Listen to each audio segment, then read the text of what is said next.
All right, everyone. Crowdstrike is getting sued by its shareholders actually now because of the enormous data outage, their IT failure that happened a couple of weeks ago. This has taken down air travel.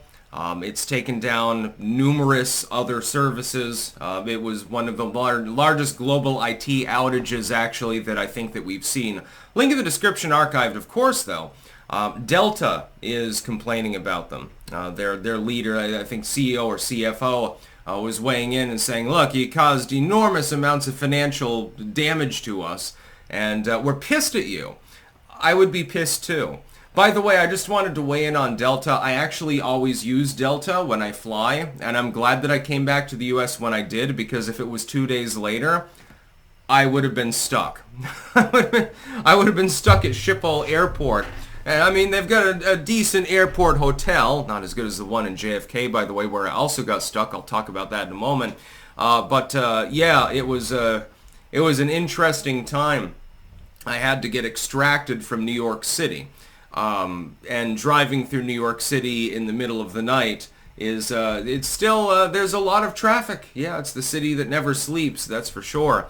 I came back 2 days before the global IT outage. And I fly by Delta. I fly K-class, by the way. It's real cozy. Trust me, if you can swing it for business class ever, they literally, like, when they serve you the food, they put like a tablecloth on the fucking thing next to you. And it's really cozy and it's fun. I like Delta. I can't fly economy because I literally don't fit in the seating.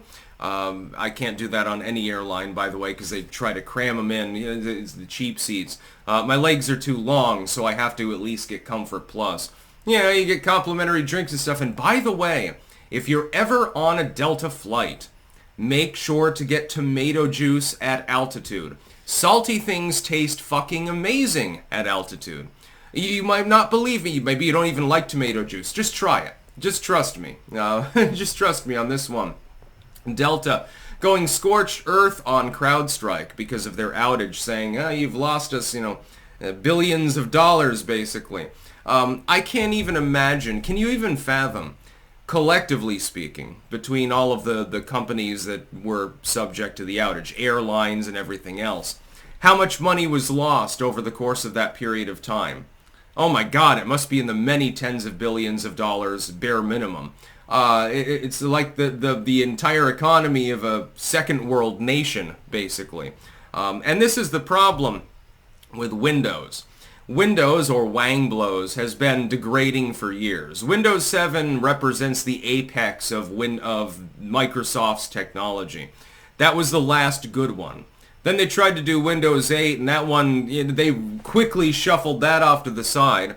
They tried to avoid the Windows curse by immediately doing 10. And with some jury rigging, 10 is relatively stable. I'm running Windows 10 on this computer, for example. If you disable its ability to install things, and you disable its ability to update things, and you disable the telemetry and a few other things, and then install Classic Shell and a few others, then it's pretty close to Windows 7. It's manageable. Windows 11, meanwhile, is a hot mess. Yeah, there's no way to disable that shit, except apparently on a Victus laptop. I don't know how I fucking accomplished it. Somehow I found a way. It still tries to update itself, but at least it's no longer trying to use OneDrive, so I managed to stop that. That's the other problem. These days, Windows automatically tries to upload everything to the cloud, which means that if somebody can penetrate a Google server, they can get all your shit. Well, I don't want my shit on the cloud. I want my shit locally. I keep it on USB drives for a reason, because I don't want anyone seeing my shit. That's the whole point. Crowdstrike is a hot mess too, and they had a major update actually a few days ago, and they're saying, oh my God, don't worry, everything is going to be totally fine. We're sorry that we grounded tens of thousands of flights over the course of an entire week. Whoops, we're sorry about that. Apparently the only ones that were not subject to this, Southwest Airlines. Why? Because they never upgraded their Windows experience. They decided to stick with one that's like 20 years old. They're literally running like Windows 95 or something like that. So they were incapable of taking them down. And so Southwest Airlines was like the only airline. I'm wondering how much money they made, by the way, off this.